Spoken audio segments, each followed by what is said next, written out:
안녕하십니까. 오늘은 지난회 23회에 이어서 마오쩌둥이 대약진의 문제점을 스스로도 잘 알면서 그것을 인정하지 않고 특유의 오기를 부리면서 옹리를 부리기 시작합니다. 그 시작이 1959년 여름 루산에서 펑도하이가 대약진의 문제점을 지적한 편지를 전달한 걸 트집 잡고 숙청한 것으로부터 시작하죠. 오늘은 지난해에 이어서 그에 관련된 정황과 펑도하이가 숙청당하는 과정 중심으로 이야기하겠습니다. 마오쩌둥이 사전에 밝혔듯이 원래 1959년 루산회의의 목적은 좌를 교정하겠다는 것이었습니다. 그런데 왜 180도 방향을 바꾸어서 반우파 투쟁으로 진행하게 되었나? 정말로 마오쩌둥이 펑도하이의 편지를 본 후 단지 불쾌했기 때문에 그랬던 것인가? 마오쩌둥이 그렇게 단순하게 사고하고 행동하는 사람이란 말인가? 그렇지는 않은 것 같다는 거죠. 설사 그렇다 하더라도 마오쩌둥이 특별히 그때 그렇게까지 민감하게 반응하고 오랜 전우이자 동료이자 공신이라고까지 할 수 있는 그런 펑도하이를 그렇게 숙청하려고 결정한 이유가 도대체 뭘까 하는 의문이 드는 거죠. 이에 관해서 마오쩌둥의 겸직 비서를 지냈던 리 루이라고 있습니다. 이 리 루이가 회고록에서 밝힌 내용을 보면은 첫째, 다른 혁명 동지들은 마오쩌둥의 권력이 공고해지고 당내 위상이 높아지면서 복종하는 태도로 바뀌었는데 펑도하이만은 여전히 마오쩌둥에게 직언과 비판을 하는 경우가 많았다고 합니다. 마오쩌둥이 펑도하이보다 5살 위지만은 둘이 그 혁명 전쟁터에서 동고동락할 때는 서로 라오마오, 라오펑 이렇게 호칭하면서 동지처럼 또 친구처럼 지낸 세월이 꽤 오래됐던 거죠. 그랬는데 이제 마오쩌둥의 지위가 거의 황제와 같은 지위로 높아지고 독재 체제는 굳어지고 하는데 펑도하이의 또 그 강한 개성 이런 것들이 서로 충돌하지 않았겠느냐 하는 게 이제 첫 번째 이유입니다.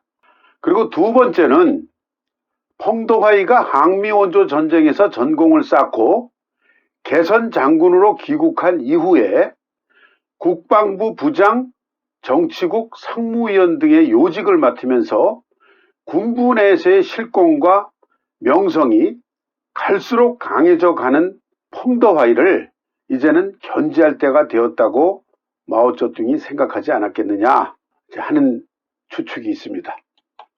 그리고 세 번째는 자신의 장남 마오 아닝이 조선에서 죽은 사건에 대한 마오쩌둥의 마음속 회환과 상처입니다. 마오쩌둥이 그해 7월 23일 회의 말미 발언에서 자신의 심사를 드러낸 바가 있습니다.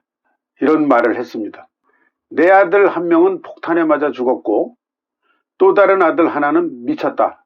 나는 대를 이을 후손이 없다. 펑도하이에 대한 섭섭한 감정이 없을 수는 없었겠죠.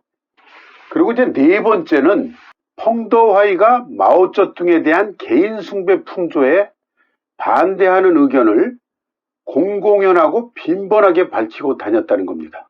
그러니까 스탈린이 죽은 후에 1956년 소련 공산당 제20차 당대표 대회에서 후르시초프가 스탈린에 대한 개인 숭배 반대 의견을 발표하고 스탈린 격하 운동을 시작하죠. 이때부터 마오쩌둥의 관심과 걱정은 이제 중국의 후르시초프는 누가 될 것인가 라는 거였습니다. 그 당시에 마오쩌둥이 의심하고 경계한 인물은 그로부터 약 7년 후에 문화 대혁명을 기획 발동했을 때 중국의 후르시초프라고 마오쩌둥이 지명하고 숙청했던 류 샤오치가 아니었습니다. 바로 펑도하이였습니다. 펑더와이는 개인 숭배 풍조에 반대하고 후르시초프를 지지한다는 자기 의견을 공공연하게 밝히고 다녔습니다. 중란하이 서루에서 개최된 중공중앙정치국 회의에서 마오쩌둥 찬양 노래인 동방홍 부르기와 마오주성 만세 하는 만세 제창 행위에 반대한다는 의견을 두 차례나 제기한 바 있었습니다. 그리고 1959년 여름 루산에서 열린 회의에서도 이렇게 발언했습니다. 허위 과장보고 풍조, 소형 용광로 등은 모두 표면적인 현상에 지나지 않는다. 모든 폐단의 근원은 민주주의의 결핍과 개인 숭배다 라고 이야기했습니다. 종합해 보자면은 결정적인 이유는 자신이 주도한 대약진 정책의 대실패. 대약진 앞에다 대자를 붙여도 좋은지 모르겠는데 실패 앞에는 확실하게 대자를 붙여도 되는 거죠. 대약진 정책의 대실패로 당내 지지 기반과 권위가 흔들릴 수도 있다는 걸 감지한 마오쩌둥의 불안감 때문이 아니었겠느냐. 그래서 자신의 독재 체제를 공고히 굳히기 위한 사전 조치로 강직한 성격의 군부의 실권을 장악하고 있는 펑더화이를 먼저 사전 조치 차원에서라도 견제할 필요가 있다고 생각한 것 아니겠느냐, 이렇게 생각합니다.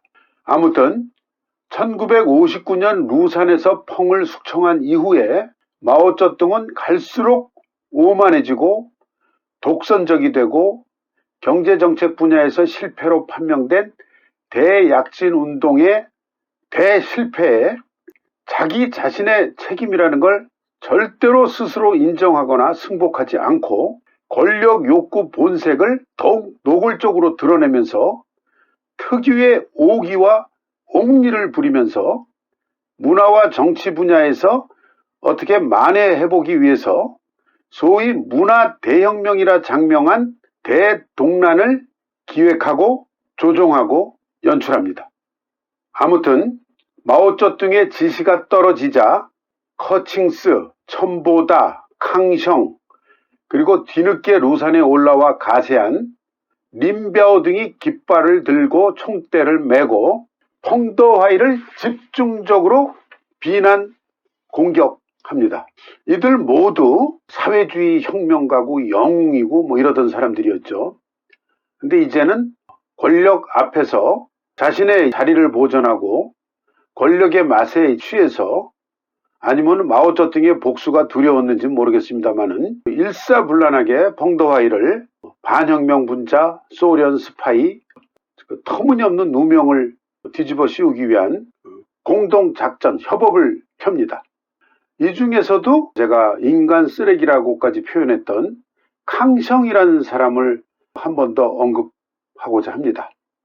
이 캉셩은 마오쩌둥의 옆에서 온갖 음모와 술수로서 마오쩌둥의 정적을 제거하는 데 역할을 한 그런 사람입니다. 너무나 간악하고 실상을 알수록 정치, 권력, 공산당 뭐 이런 것들에 대해서도 다시 한번 생각하고 회의를 느낄 정도로 교활하고 악랄합니다. 그렇게 악행을 하면서도 권력 주변에서 속된 말로 부귀영화를 누리다가 1975년 12월 마오쩌둥보다 약 한 9개월 정도 먼저 베이징에서 병으로 죽습니다.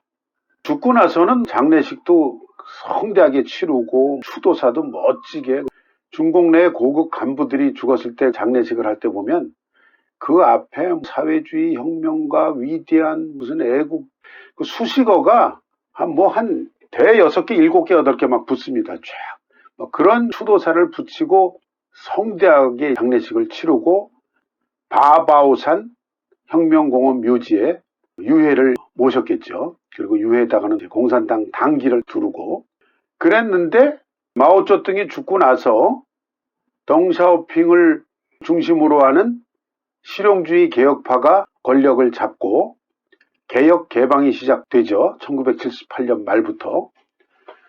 이때 이제 권력 투쟁에서 승리해서 권력을 잡은 실용주의 개혁파라는 사람들이 대부분 다 혁명 1세대 원로파들이었습니다.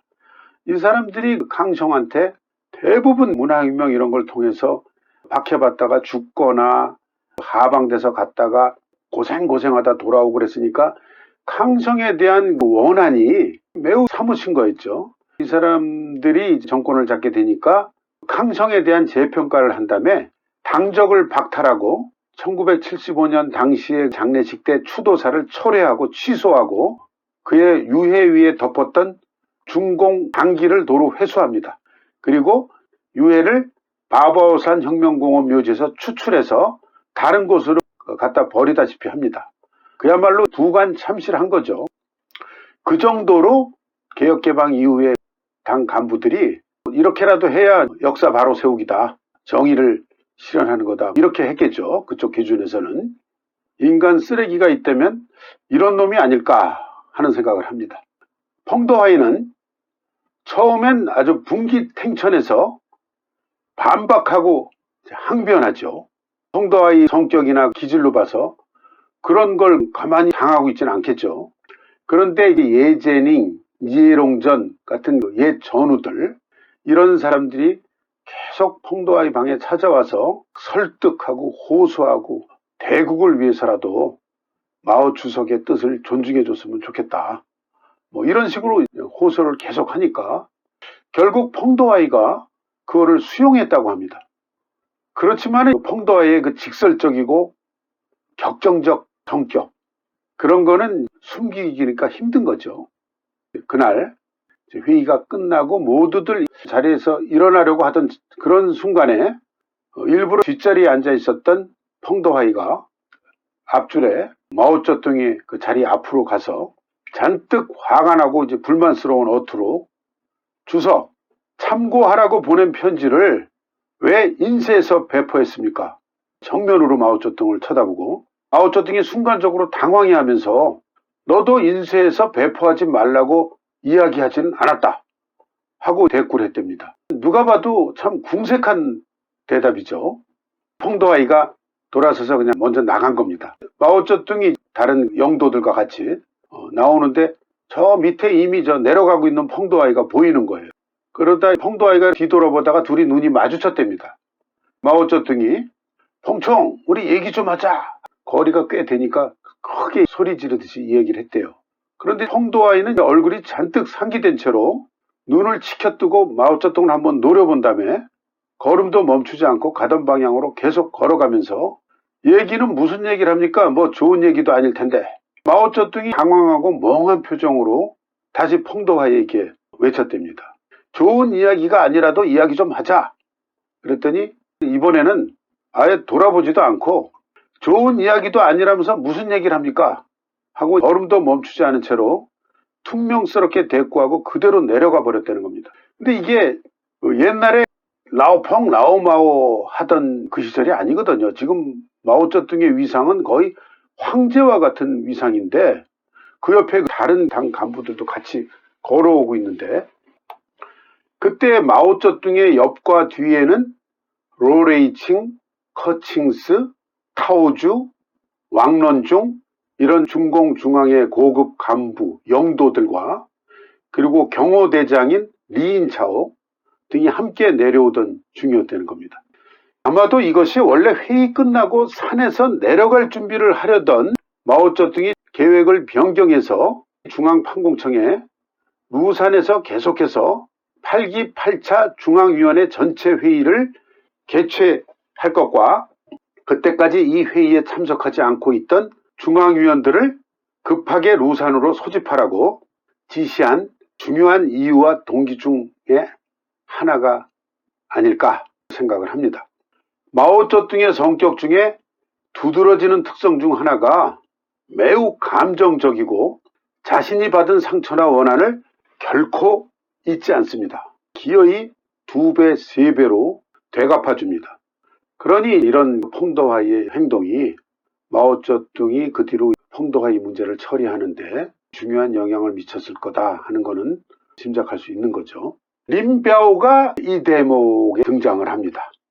첫 확대 공작 회의 할 때는 림벼오는 병가를 신청하고 참석하지 않았었습니다.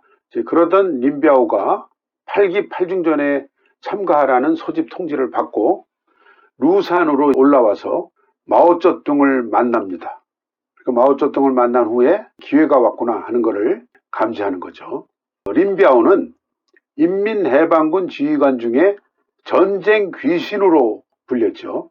중공 군부 내에 린비아오와 비길 만한 장군이라면은 펑더하이, 쉬샹첸, 그리고 소수민족인 동족 출신의 수위 정도라고 합니다. 그리고 린비아오와 펑더하이를 비교하자면 펑더하이가 나이도 많지만은 군분의 계급과 위상이 줄곧 린비아오보다는 위였습니다. 섬서 간수 지대에서 펑더하이가 사령관, 스링일 때 린비아오는 부사령관, 푸스링이었죠. 그리고 팔로군 시절에는 펑더하이가 팔로군 부총지휘일 때 린비아오는 팔로군 소속 115사 사단장이었습니다. 그러니까 펑더하이가 한 층차나 두 층차 이상 높았죠. 항상. 린비아오는 평소에 펑더하이를 존경하고 흠모했습니다. 왜냐하면 격렬한 전투에 대담하고 용감하게 정면으로 임하는 그 펑더하이를 존경하고 흠모했다는 거죠. 근데 이제 권력투쟁 국면에서는 린비아오의 태도가 바뀌는 거죠. 펑더하이와 린비아오에 대해서 니에롱전이라고 중공 10대 원수 중 하나이고 중국이 원자탄 개발 프로젝트를 성공적으로 진행될 수 있게 지휘했던 그런 장군입니다. 그 니에롱전이 회고하기를 정권이 공고해진 후 황제와 같은 지위에 있던 마오쩌둥에게 감히 직언을 할 수 있었던 사람은 펑더하이와 린비아오 두 사람뿐이었다. 이렇게 회고를 합니다. 그러나 이 두 사람의 성격, 사고방식, 그리고 행동은 비슷한 점도 있지만 또 대조적인 점도 많습니다. 항일전쟁 시기에는 펑더하이, 린비아오 두 사람 모두 팔로군이 오직 유격전만 하면서 군사력을 보존해야 한다는 마오쩌둥과 당의 주장, 방침에 모두 동의하지 않습니다. 린비아오는 중국군이 일본군을 상대로 첫 승리를 거둔 정규 전투라고 할 수 있는 핑신관 전투를 발동해서 승리를 거둡니다. 그러면서 일약 항일 전쟁의 민족 영웅으로 떠오릅니다. 왜냐하면 그때까지만 해도 중국군이 정규 전투를 통해서 일본군과 싸워서 승리한 첫 전투였습니다. 펑더하이는 그것보다 훨씬 더 크게 전투를 벌립니다. 그 이름 자체가 백단대전입니다. 연대급을 단이라고 부르는데 100개 연대급 부대가 참여해서 일본군과 정식으로 한판 붙은 전투입니다. 총체적으로는 일본군에게 손실도 크게 입히고 승리를 했지만은 팔로군이 입은 손실도 매우 컸습니다. 그래서 마오쩌둥이 이 전투를 평가하기를 아군의 전투력에 막대한 손상을 입힌 모험주의였다 비판을 합니다. 이것이 나중에 펑더하이가 숙청당하고 문화혁명 때 홍위병들에게 끌려다니고 전문 심사주에게 심사받고 할 때 이 얘기가 또다시 나오면서 너 이때 왜 주석의 방침대로 따르지 않고 네 멋대로 그렇게 반혁명적인 행동을 했느냐 이런 또 추궁을 당합니다. 아무튼 린비아오라는 사람의 이 개성도 마오쩌둥이나 펑더하이 못지않게 매우 특이하고 아주 강했습니다. 린비아오도 절대로 자신의 잘못을 인정하거나 사과하는 일은 거의 없었습니다. 말수가 매우 적었습니다. 꼭 필요한 말 외에는 안 하는 그런 스타일이었죠. 재밌는 일례가 당교, 예난 당교, 중앙 당교는 베이징에 있고 각 직할시급 성급별로도 예를 들면 절강성 성당교, 베이징 시당교, 상하이 시당교 그런 중공의 고급 간부들을 대상으로 하는 교육기관입니다. 그 당교에서 린비아오에게 마르크스 레닌주의라는 주제로 강의를 해달라는 요청을 한 겁니다. 그러니까 린비아오가 강의하는 스타일은 아닌데 거절할 수는 없고 그래서 갑니다. 당 간부 교육생들에게 딱 이렇게 한마디 하고 나왔다고 합니다. 자본주의는 소수만이 돈을 벌고 공산주의는 모두가 돈을 번다. 강의 끝! 그리고 나왔답니다. 하여튼 그런 일화가 있을 정도로 하여튼 뭐 이렇게 말은 많이 안 하는 사람입니다. 전쟁에 임하면 전쟁의 귀신이라 불릴 정도로 각종 전투를 승리로 이끄는, 그래서 장제스가 황포군관학교의 수많은 린비아오의 선배들은, 내 부하들은 도대체 왜 린비아오 하나를 못 당해내느냐 하면서 한탄을 했다는 그런 일화도 있지 않습니까? 린비아오도 개인적 자리에서는 마오쩌둥 앞에서 대약진에 대해서도 공상에 기대서 뭐 얻을 수 있겠습니까? 그리고 심지어는 펑더와이의 그 만원서 편지에 대해서도 뭐 내용에는 맞는 것들도 있는데 너무 표현도 과하고 그런 면이 있다, 뭐 이렇게까지도 얘기를 했었답니다. 린비아오도. 그러던 린비아오가 마오쩌둥에 의해서 펑더화이가 갖고 있던 실권을 넘겨받고 또 마오쩌둥의 후계자로 거명되면서 마오쩌둥에 대한 태도가 완전히 달라집니다. 마오쩌둥에게 말대꾸를 한다거나 맞서는 일은 이제는 없고, 문화혁명 당시의 선전사진 같은 걸 보면은 린비아오의 그 표정이 비굴해 보일 정도로 아주 겸손하게 헤헤거리듯이 웃고 마치 선생님 앞에 모범 학생처럼 행동을 합니다. 마오쩌둥 어록 있지 않습니까? 빨간색 홍서라고 부릅니다. 그걸 막 들고 막 흔들어대면서 네 가지 위대한 거죠. 마오쩌둥의 위대한 점, 100년에 한 명 나오기도 힘든 천재, 막 이러면서 개인 숭배를 주도합니다. 그러니까 이러한 점이 펑더화이와는 근본적으로 다른 점이죠. 루산에서 내려와서 마오의 지시에 따라서 베이징에서 중앙군사위원회 확대회의가 개최됩니다. 이 회의의 조직과 펑더화이에 대한 조사 등 구체적 준비는 펑더화이 후임으로 국방부장에 임명된 린비아오와 황커청의 후임으로 인민해방군 총참모장에 임명된 로레이칭이 진행을 합니다.